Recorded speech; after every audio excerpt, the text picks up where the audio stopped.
오늘 우리에게 주시는 하나님 말씀은 구약성경 사무엘하 6장 12절에서 22절까지의 말씀입니다.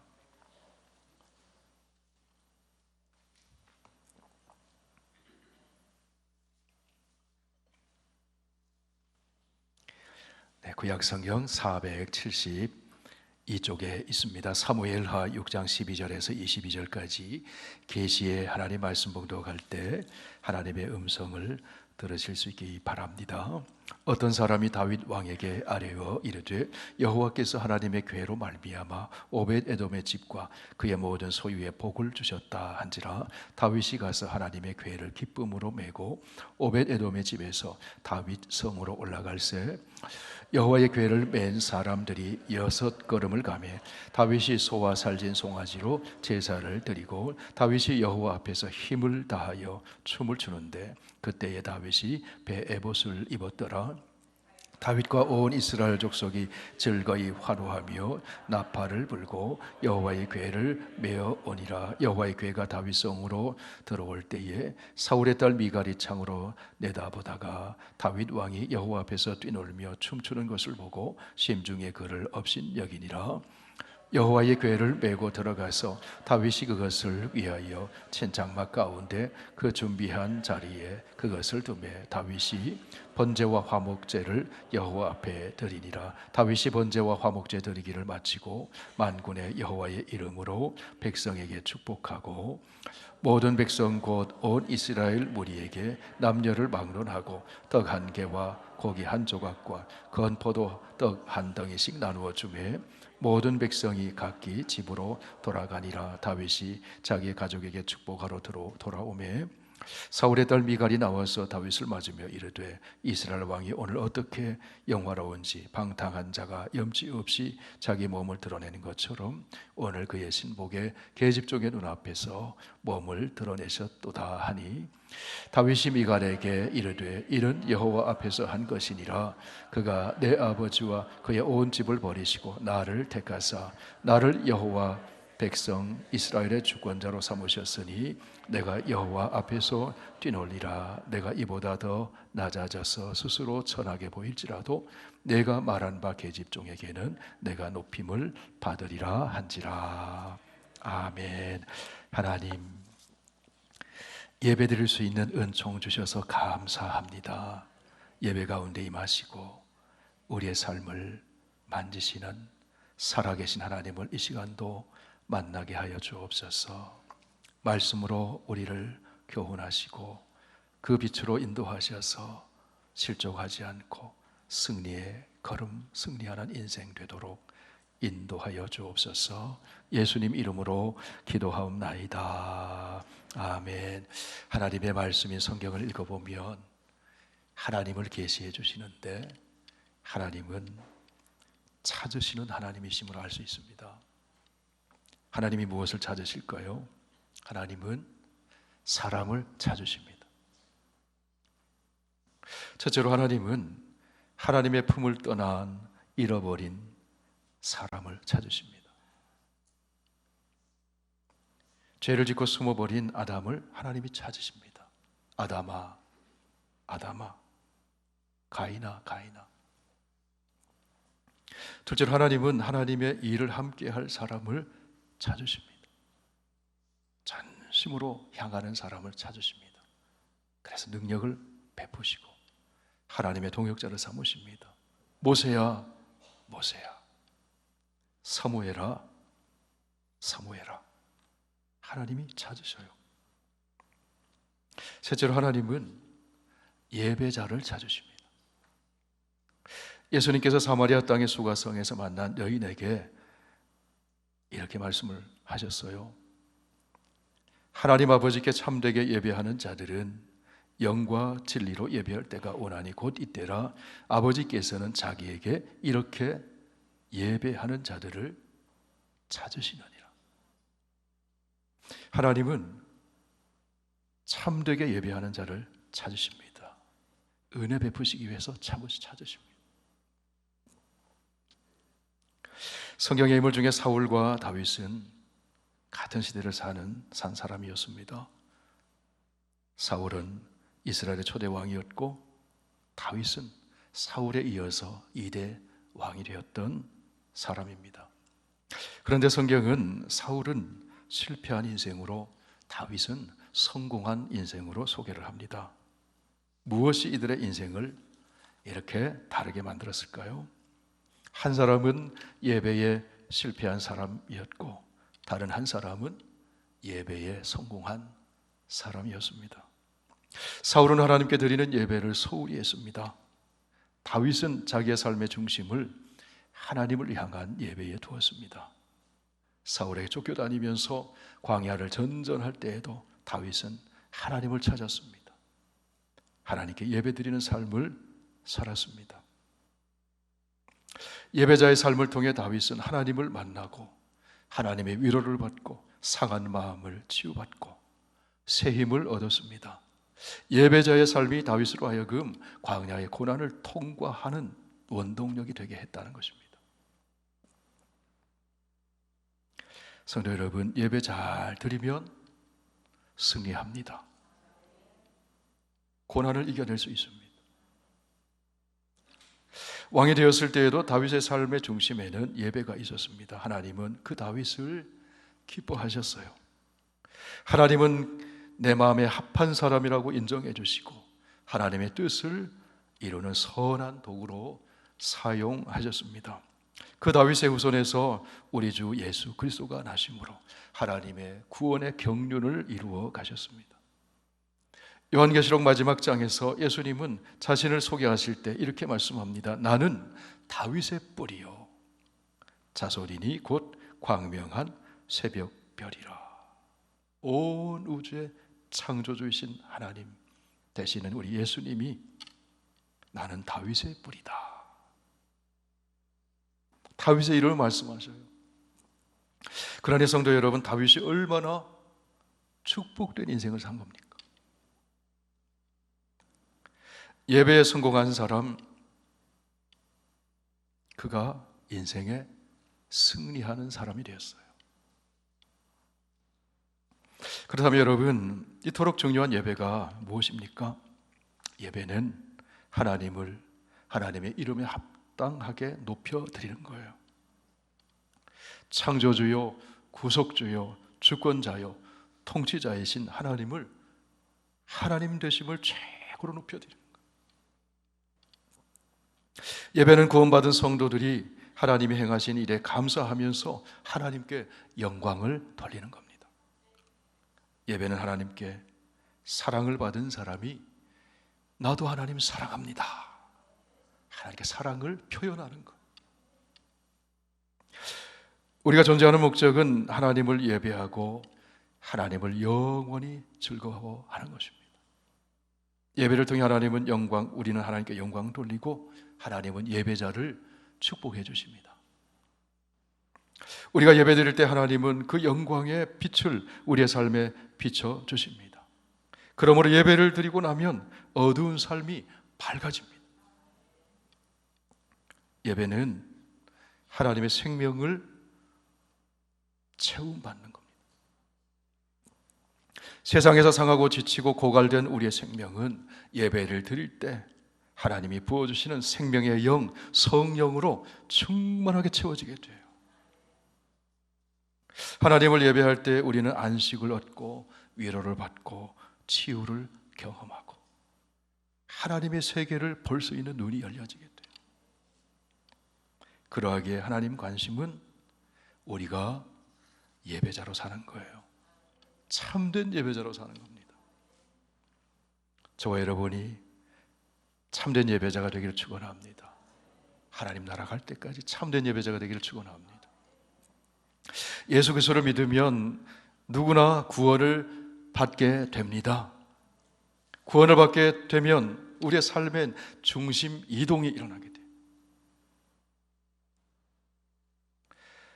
내 자신이 중심이었던 삶에서 하나님에게로 우리의 삶의 중심이 이동하게 돼요. 하나님께 드리는 예배, 하나님께 드리는 기도, 하나님의 말씀을 듣는 것에 우리의 삶의 중심 이동이 일어나게 돼요. 우리 그리스도인은 삶의 중심을 말씀과 기도와 예배에 두어야 해요.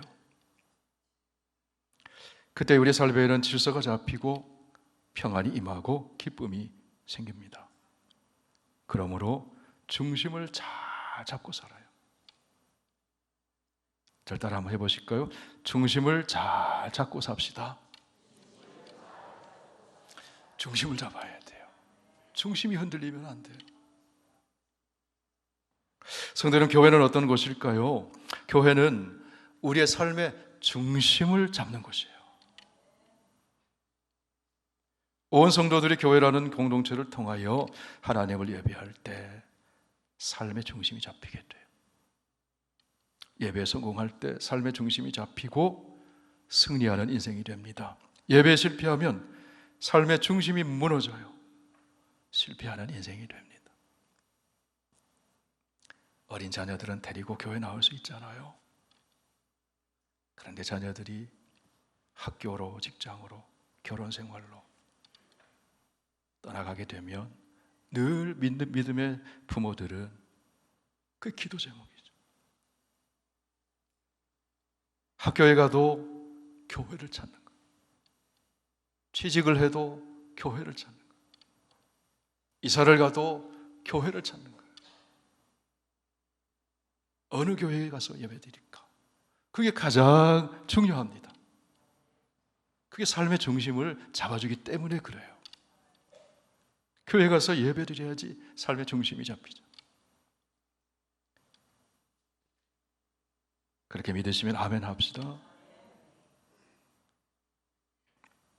예배를 잘 드리면 승리합니다.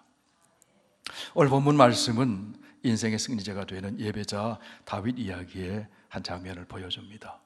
광야를 전전하고 쫓겨다니던 다윗이 이제 하나님의 때가 되어서 왕이 됩니다. 수도를 예루살렘으로 정했습니다. 다윗의 마음 속에는 소원이 있었어요. 하나님을 향한 소원이 있었어요. 예루살렘을 왕이 있는, 그 고관들이 함께 있는 정치의 중심지가 아니라 신앙과 예배의 중심지로 만들기를 원했어요.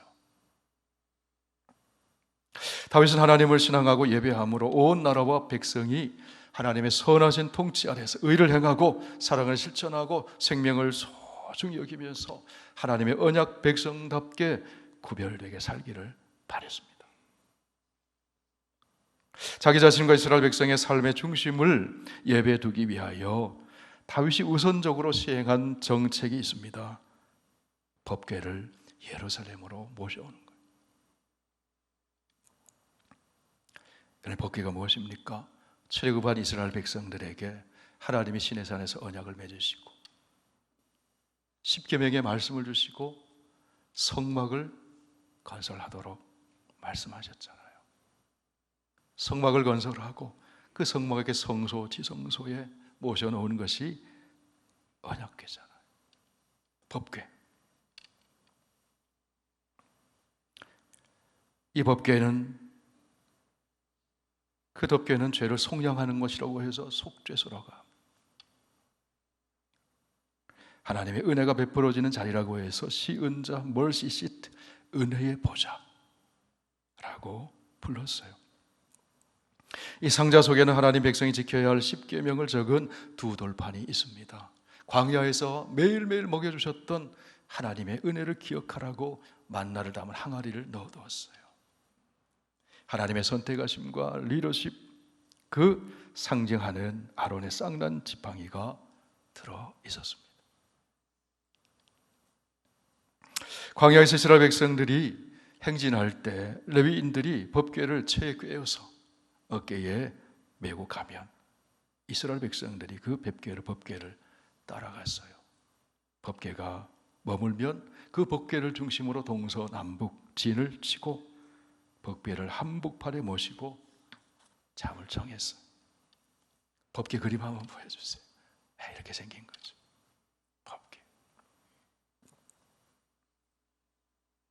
이 법궤는 하나님은 우리와 함께 하고 계시고 우리에게 말씀을 가르쳐 주시고 만나로 먹여주시고 우리의 걸음을 인도해 주시는 하나님이심을 생생하게 고백하고 예배하도록 주신 거예요. 그 삶의 중심을, 이 법궤라고 하는 삶의 중심을 하나님께 두고 살라는 거예요. 예배에 두고 살라는 거예요. 이스라엘 백성들이 가나안 땅을 정착한 후에 가나안 땅을 분배받았습니다. 사사시대가 되어서 하나님을 저버리고 각기 제 소견에 옳은 대로 행했어요.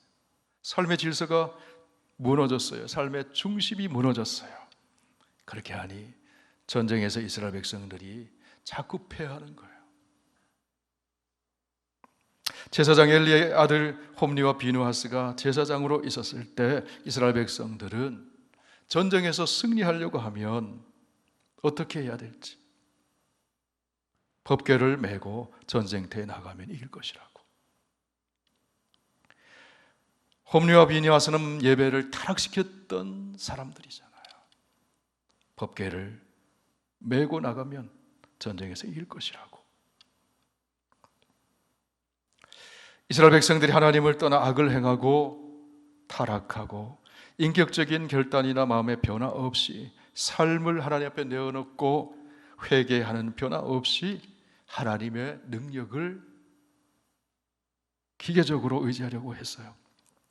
하나님의 언약궤를, 이 법궤를 마술적인 신앙으로 이용했다는 거예요.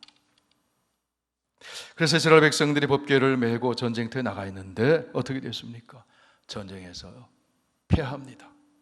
홈리와 비느하스는 죽습니다. 그리고 이방 블레셋 사람들에게 법궤를 빼앗겨 버렸어요. 블레셋 사람들이 법궤를 자기 땅으로 가져갔습니다. 그들이 섬기는 다곤 신상에 두었어요. 그런데 신비한 일들이 일어났어요.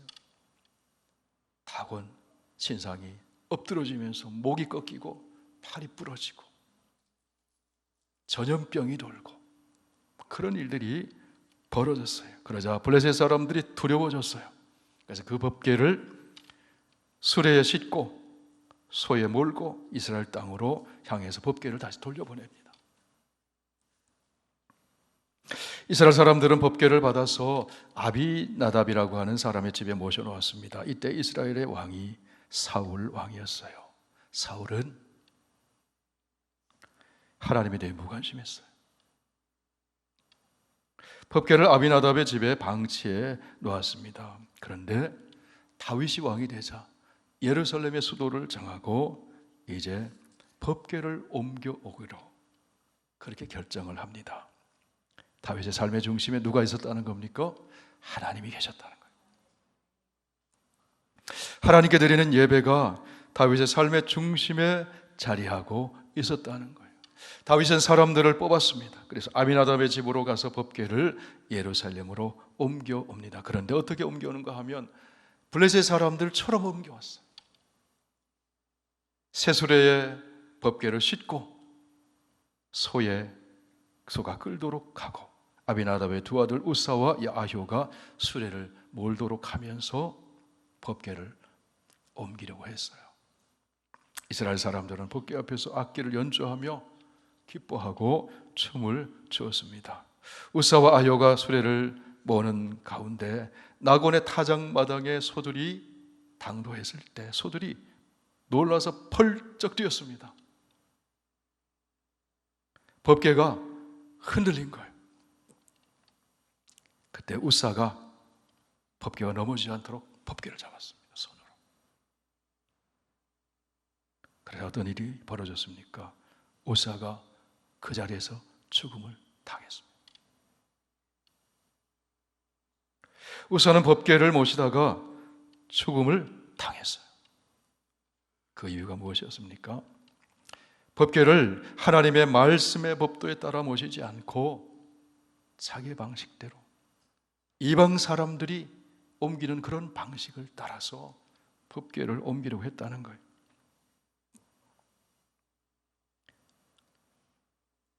법궤가 흔들리자 손으로 붙잡은 거예요. 여러분, 이스라엘 성막에 법궤를 모셔놓은 지성소에는 누가 들어갈 수 있습니까? 대제사장만이 들어갈 수 있잖아요. 어떻게 들어갑니까? 물로 씻고 자기 몸에 피를 뿌리고 대제사장의 옷을 입고 머리에 관을 쓰고 여호와께 성결이라고 쓰고, 그 다음에 지성소로 들어가는데 그 대제사장의 옷에는 방울이 달려있어요. 방울이. 그래서 그 지성소에 들어가서 하나님 앞에 직무를 감당하는데 그 움직이면 방울 소리가 나잖아요. 하나님의 법도대로 잘 제사를 드리고 예배를 드리면 방울 소리가 나는 거예요. 살아있다는 것이죠. 방울 소리가 나지 않으면 죽었다는 거거든요. 하나님의 법도대로 하지 않으면 죽을 수 있다는 것을 나타내는 거죠. 그래서 방울 소리가 안 나면 줄을 달아서 끄집어냅니다. 우사가 하나님의 법대로 법궤를 옮기지 않고 함부로 손을 댔습니다. 그 자리에서 죽게 되었어요. 법궤를 옮기고 법궤를 이동시키는 것은 하나님을 섬기는 것과 같은 것입니다.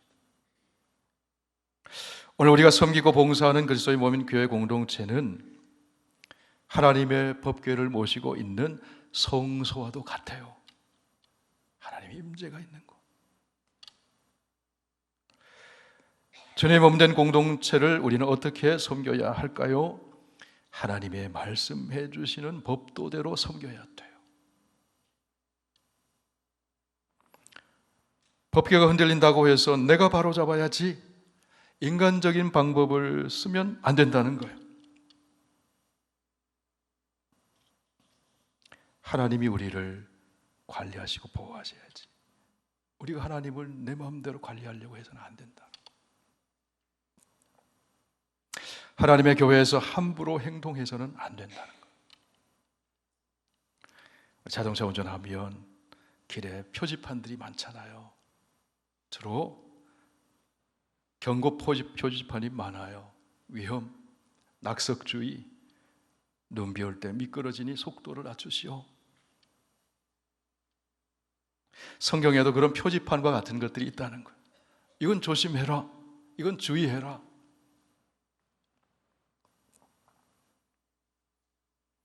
우린 교회 공동체에서 예배드리고 하나님을 섬겨 나갈 때 그런 표지판을 읽을 수 있어야 합니다. 그래야 안전해요. 그래야 실수하지 않아요. 그래야 죄 짓지 않아요. 교회가 어려움 생기고 그럼 희한한 일들이 벌어지는 경우가 있어요. 설교하자 목회자를 끌어내리기도 하고, 내가 설교하겠다고 목회자 아닌 사람이 올라가기도 하고, 그런 경우들이 있어요.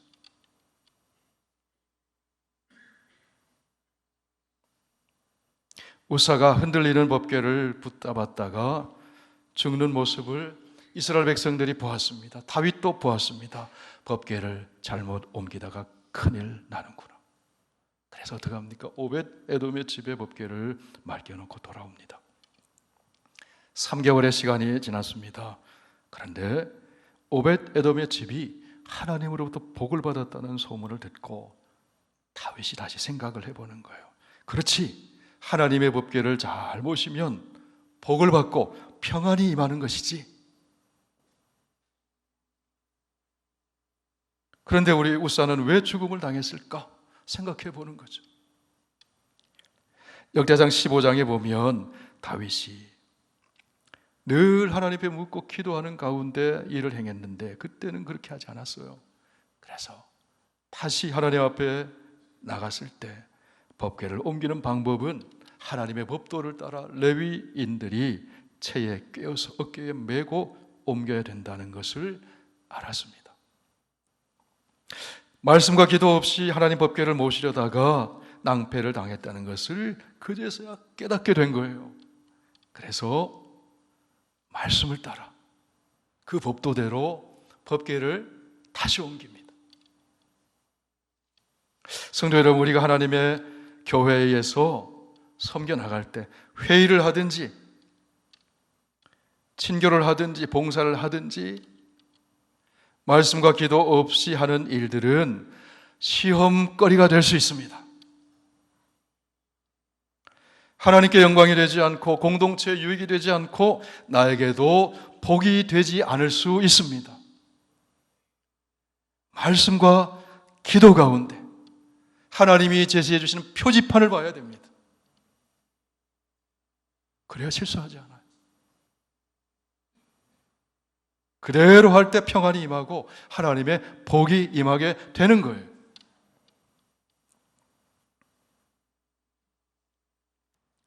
레위인들이 채에 깨어서 법궤를 어깨에 메었습니다. 그리고 법궤를 하나님 법궤대로 옮겨올 때에 다윗이 어떻게 합니까? 하나님 앞에서 즐거워합니다.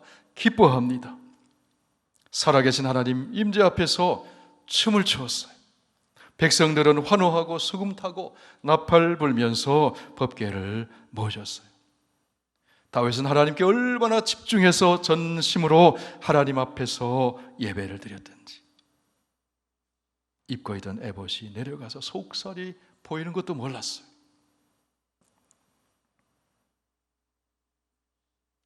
그 모습을 다윗의 아내 미갈이 창문을 통해서 보게 되었어요. 그 모습을 보면서 미갈이 속으로 업신여긴 거예요.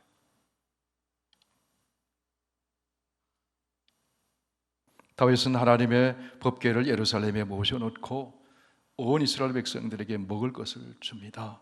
그리고 백성들을 축복했어요. 그리고 이제는 백성들이 집으로 돌아가게 하고 자기도 집으로 가서 내 가족도 축복해야지 하는 마음으로 집으로 돌아갔어요. 성도 여러분, 예배를 잘 드리고 나면 하나님의 축복을 받아서 서로를 축복하게 됩니다. 예배 드릴 때 하나님 축복을 받으시기를 축원합니다. 서로를 축복하는 공동체가 되기를 축원합니다. 다윗이 그런 마음으로 백성들을 축복하고 집에 가서 가족들을 축복하기 집으로 갔어요. 그런데 미갈, 그 아내 미갈이 나타나서 다윗에게 얘기합니다. 어떻게 당신은 왕이 되어가지고 백성들 앞에, 사람들 앞에서 속살을 드러냈고 그렇게 채통도 없이 부끄러움도 없이 그럴 수 있느냐고. 남편 된 다윗이, 그 왕이 집으로 갔을 때 미갈이 이렇게 했으면 어땠을까요? 여보, 밥게 메고 오느라고, 옮겨오느라고 정말 수고 많았다. 정말 수고 많았다. 근데 미갈이 그러지 않았어요. 비웃었어요. 여러분, 그런 미갈의 태도를 보면서 다윗이 축복하는 마음이 생기겠습니까? 축복하려고 들어갔다가 축복하려는 마음이 싹 사라진 거예요.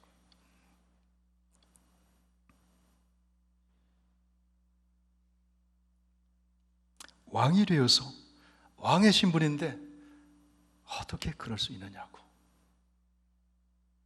성도 여러분, 하나님 앞에 예배드리는 자리에 나올 때는 세상적인 위치나 신분이나 그것으로 나오는 게 아니잖아요. 사장님이나 박사님이나 국회의원이나 그렇게 오는 게 아니잖아요. 성도로 나와서 하나님께 예배드리는 거예요. 그런 세상의 타이틀은 하나님 앞에서는 아무것도 아닌 겁니다. 그저 구원받은 성도예요. 그저 구원의 은총을 입은 성도예요. 하나님의 사랑을 받는 자녀예요. 예배자예요. 그저 어린아이처럼 구원의 은총에 감사하며 기뻐하며 찬송하고 때로는 손을 들고 찬양하고, 그게 얼마나 하나님 보시기에 귀한 것이겠습니까? 한국의 신세계 그룹에 정용진 회장이라는 분이 있는데 이분이 교회 집사님이에요. 그 아내와 함께 큰 기업의 회장이잖아요.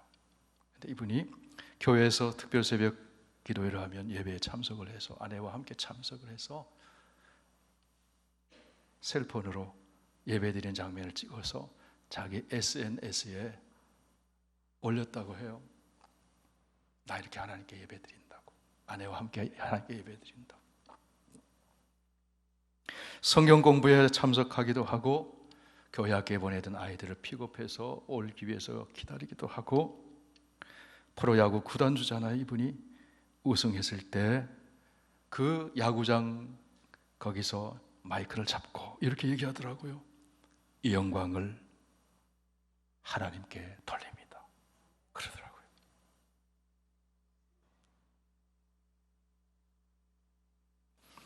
그런 사람에게 하나님이 은혜를 베푸시지 않으실까요? 하나님이 복을 주시죠. 미갈은 전심을 다해 예배드리는 다윗을 비웃었어요. 그 비웃는 말에 다윗이 어떻게 이야기합니까? 사무엘하 6장 20절 21절 함께 읽습니다. 다윗이 미갈에게 이르되 이는 여호와 앞에서 한 것이니라.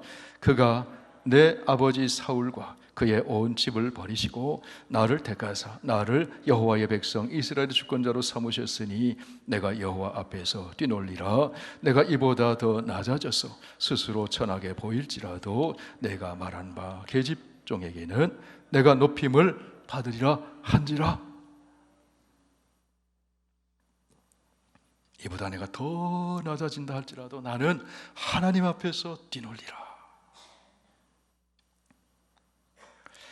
오늘 본문의 말씀 속에서 우리가 교훈을 얻을 수 있기를 바랍니다. 법궤를 옮기다가 우사는 죽었습니다. 오베데돔은 법궤를 잘 모시고 있으므로 하나님의 복을 받았습니다. 법궤로 인하여 다윗은 하나님 앞에 춤을 추며 기뻐했습니다. 미갈은 전심을 다해 예배드리는 다윗을 비웃다가 저주를 받아요. 다윗이 더 이상 미갈의 방에 안 들어가요. 자신이 없어요. 법궤를 어떻게 모시느냐, 어떻게 대하느냐, 하나님 어떻게 섬기느냐에 따라서 죽는 사람도 있고 복받는 사람도 있고 춤추며 기뻐하는 사람도 있고 저주받는 사람도 있더라는 거예요. 성경 창세기에부터 요한계시록에 나온 사람들의 이름을 한번 적어보세요. 하나님으로 인해 죽은 사람, 하나님으로 인해 복을 받은 사람, 하나님으로 인해 기뻐하며 춤을 춘 사람, 하나님으로 인해 저주받은 사람. 성경에 나오는 사람들은 이 네 종류 중에 한 사람이에요. 하나님으로 인해 복받는 여러분 되시길 축원합니다. 하나님 앞에서 기뻐하며 춤추며 하나님 앞에 전심으로 예배를 드림으로 은혜 받는 저와 여러분 되시길 축원합니다. 예배 자리가 그런 자리라는 거예요.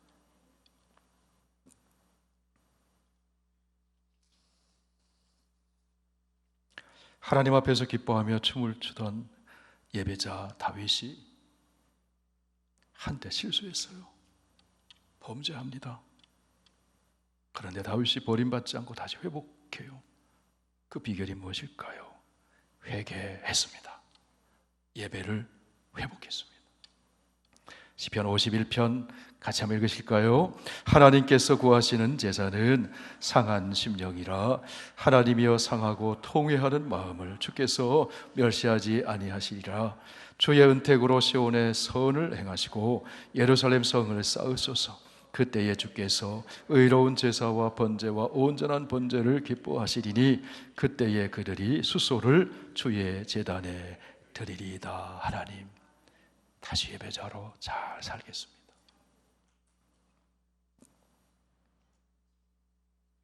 예배에 실패했을 때 다윗은 영적으로 무뎌져서 유혹에 넘어졌잖아요. 죄를 졌잖아요. 우리아를 전쟁터에 앞장세워서 교사에서 죽였잖아요. 악을 행했잖아요. 예배에 실패했을 때 예배를 다시 회복할 때 삶의 질서가 회복되고 하나님은 그 허물을 다 덮어주시고 인생의 승리자로 만들어 주셨다는 겁니다. 저를 따라 한번 말씀해 보세요. 예배를 회복하면 삶이 회복됩니다. 다시 한번, 예배를 회복하면 삶이 회복됩니다. 아멘. 구약시대 하나님의 언약 백성 이스라엘에게 하나님이 두 가지 선물 주셨어요. 시내산에서 언약 맺으시면서 십계명의 말씀을 주시고, 하나는 성막을 주셨어요. 하나님의 언약 백성은 말씀 따라 살면서 우리는 하나님의 백성입니다. 그렇게 살아가요. 성막을 중심으로 예배드리면서 우리는 하나님의 백성입니다. 언약 관계를 유지하고 확인하는 것.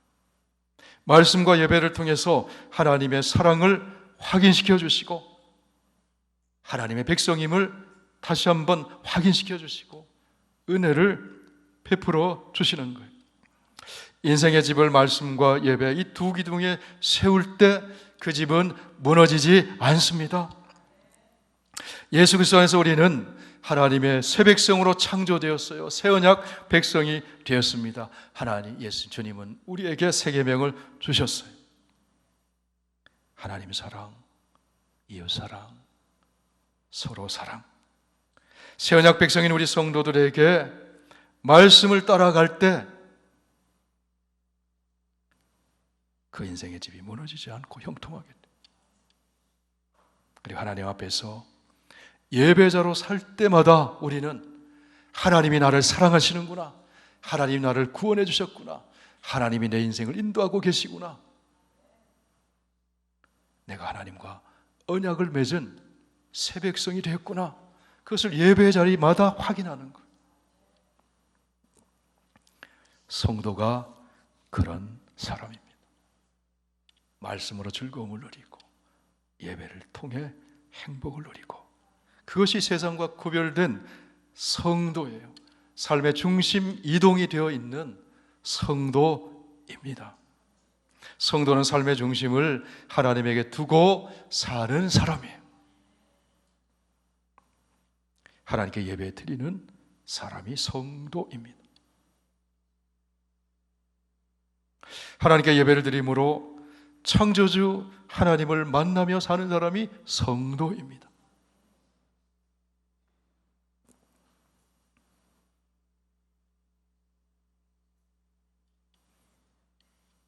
사랑하는 성도 여러분, 예배에 성공하면 인생의 승리자가 됩니다. 잘 따라 한번 다시 한번 말씀해 보실까요? 예배에 성공하면 인생의 승리자가 됩니다. 제가 질문을 드립니다. 여러분은 어떤 예배자이십니까? 오늘 설교 제목 크게 한번 말씀해 주세요. 나는 어떤 예배자입니까? 구원의 감격에 넘쳐서 하나님께 전심으로 예배드린 저와 여러분 되시길 바랍니다. 저와 여러분의 삶의 중심에 언제나 예배가 있게 되기를 바랍니다. 하나님 앞에서 예배에 성공하심으로 다윗처럼 인생의 승리자가 되는 저와 여러분이 되시길 축원합니다.